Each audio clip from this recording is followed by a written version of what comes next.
ভারতীয় ক্রিকেট দলের সাবেক অধিনায়ক মহেন্দ্র সিং ধোনি ব্যাটিংয়ে নামতেই বদলে গেল স্টেডিয়ামের আবহাওয়া। স্টেডিয়াম হয়ে উঠল সবার জন্য ক্ষতিকারক। ঠিক তখনই কুইন্টন ডি ককের স্ত্রীর ঘড়িতে উঠল সতর্ক বার্তা।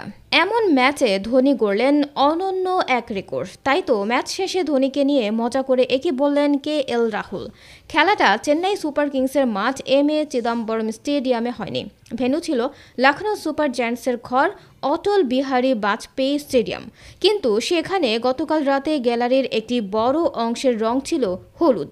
সবাই চেন্নাইয়ের সমর্থক। মহেন্দ্র সিং ধোনি ব্যাটিংয়ে নামার সময় লখনৌর কিছু সমর্থকও যেন দল পাল্টালেন। গগনবিদারী আওয়াজ শোনা গেল গ্যালারি থেকে। ধোনি যখন ব্যাটিংয়ে নামছিলেন সে সময় মজাটা নেন লখনৌর ওপেনার কুইন্টন ডি ককের স্ত্রী সাশা। ইনস্টাগ্রামে হাতের স্মার্ট ওয়াচের একটি ছবি স্টোরিতে পোস্ট করেন তিনি। ছবির এক কোণে ক্যাপশনে লেখা ধোনি যখন ব্যাটিংয়ে নামেন, আর স্মার্ট ওয়াচের স্ক্রিনে সতর্ক বার্তা হিসেবে লেখা কোলাহলপূর্ণ পরিবেশ। শব্দের মাত্রা 95 ডেসিবেলে পৌঁছেছে। 10 মিনিট এমন পরিস্থিতি থাকলে সেটা ক্ষণস্থায়ীভাবে শ্রবণ ক্ষমতা হ্রাস করতে যথেষ্ট। 43 ছুঁই ছুঁই ধোনি এরপর যা করেছেন তাতে গ্যালারির আওয়াজ বেড়েছে আরও। 9 বলে 28, 2 ছক্কা ও 3 চারে সাজানো ইনিংসে ভারতীয় ক্রিকেটের থালা বুঝিয়ে দিয়েছেন। 40 পেরিয়েও তিনি চালসে নন। ইনিংসটি খেলার পথে আইপিএলের ইতিহাসে প্রথম উইকেট কিপার ব্যাটসম্যান হিসেবে 5000 রানের মাইল ফলকও ছুঁয়ে ফেলেন ধোনি। কিন্তু ধোনির দল চেন্নাই শেষ পর্যন্ত জিততে পারেনি। লখনৌ অধিনায়ক লোকেশ রাহুলের 53 বলে 82 রানের ইনিংসে 8 উইকেটে হেরেছে চেন্নাই। এই পথে ধোনিকে রেকর্ড বইয়ের একটি পাতায় পেছনেও ফেলেছেন রাহুল।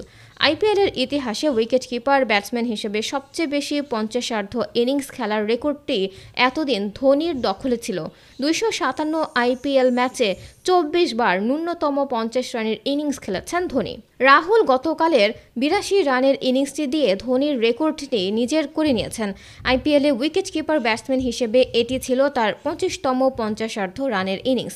ধোনিকে রেকর্ড বইয়ে পেছনে ফেললেও তার প্রতি রাহুলের সম্মানের মাত্রাটা কোথায় সেটা বোঝা গেছে ম্যাচ শেষে। লখনৌর জয়ের পর মাঠে দুই দলের খেলোয়াড়দের হাত মেলানোর সময় দৃশ্যটা ধরা পড়ে ক্যামেরার ফ্রেমে। চেন্নাই অধিনায়ক ঋতুরাজ গায়কোয়াদের সঙ্গে হাত মেলানোর সময় মাথার টুপিটা খোলেননি রাহুল। কিন্তু ধোনির সঙ্গে হাত মেলানোর আগে তার প্রতি শ্রদ্ধা জানিয়ে মাথার টুপিটা খুলে ফেলেন। ম্যাচ শেষে রাহুল বলেছেন ধোনির উপস্থিতিতে তার বোলাররা চাপে ভুগেছেন।